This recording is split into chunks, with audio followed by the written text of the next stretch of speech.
Welcome back. My next guest is an academic, a law professor at the University of Adelaide, but she's also a Christian.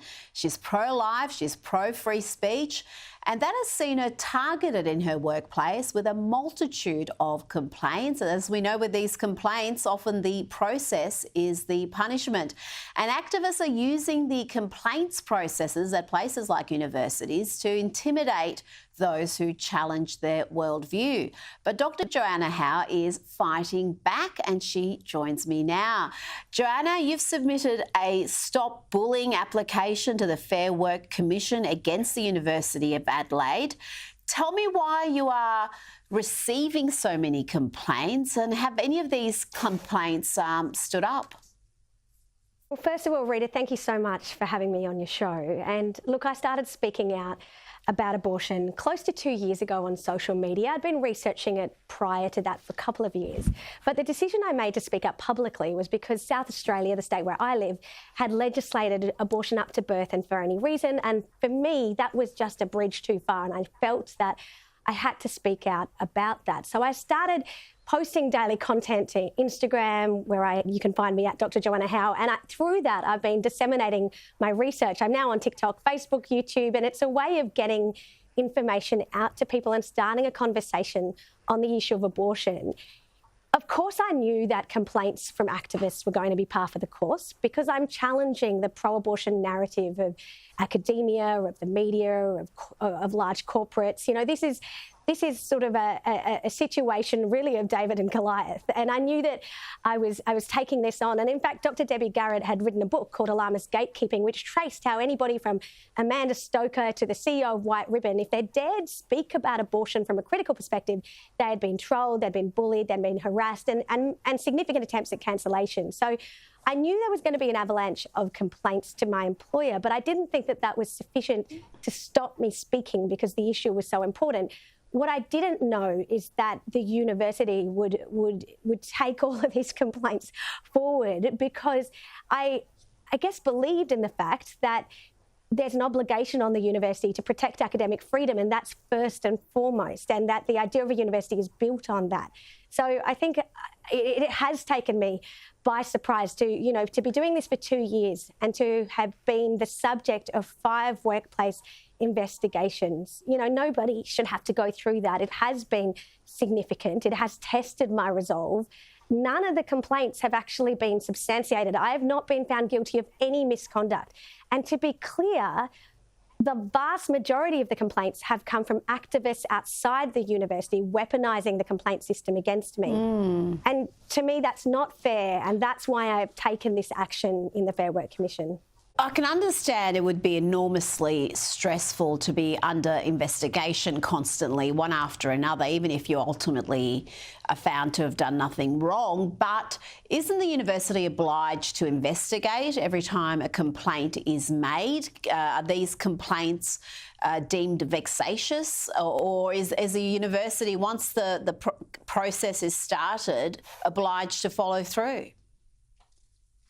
The university, first and foremost, has an obligation to protecting academic freedom. The idea of a university is based on the concept that even if you're a scholar researching in a highly controversial area, that you are protected because this is a way of finding truth. It's the marketplace of ideas, and scholarship shouldn't be controlled by what the dominant ideology is at the time. And this has been really important in human history to help us reach the truth on really important issues of critical importance to us as a society, as a civilization. So the idea of a university is based on academic freedom. It's a right that I have and all academics have in the EBA, in our enterprise agreements.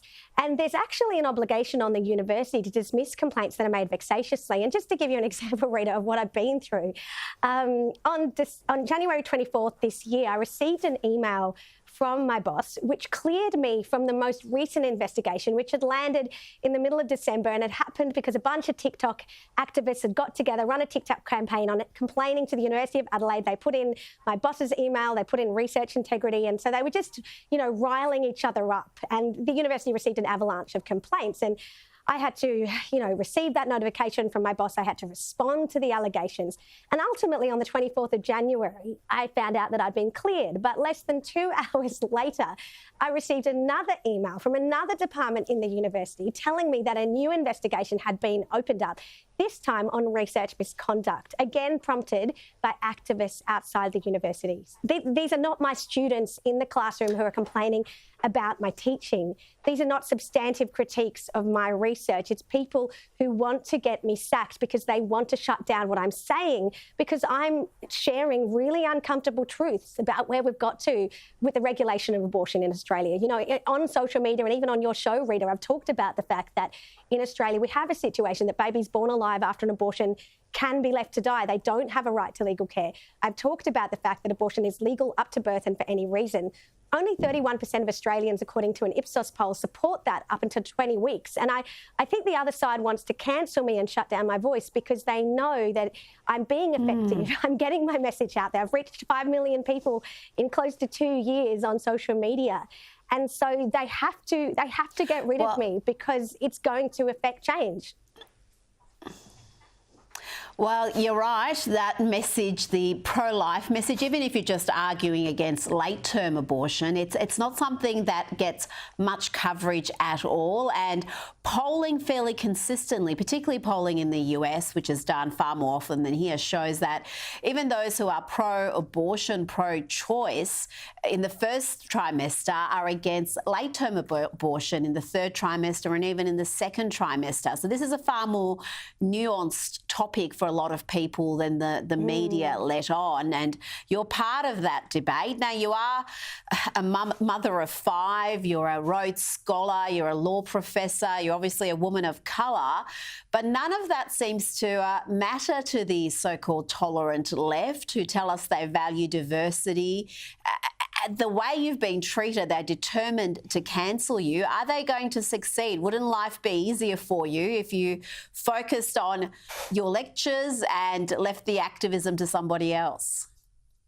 So I have always devoted my research to addressing vulnerability in all its forms, and in speaking out for our most vulnerable Australians and using my research and sharing it on social media in the way that I've been doing. That is something that I will not stop doing. And, as a mother of 5, this is personal to me. I am not just an academic, but I'm a mother who has children that will one day go to university.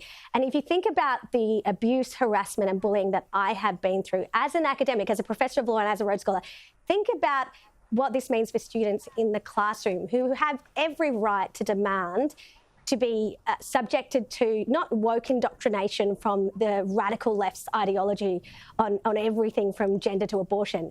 They have a right to pursue critical thinking and the freedom to do that. So if I'm being treated in this way, then I shudder to think about what's going on for us students.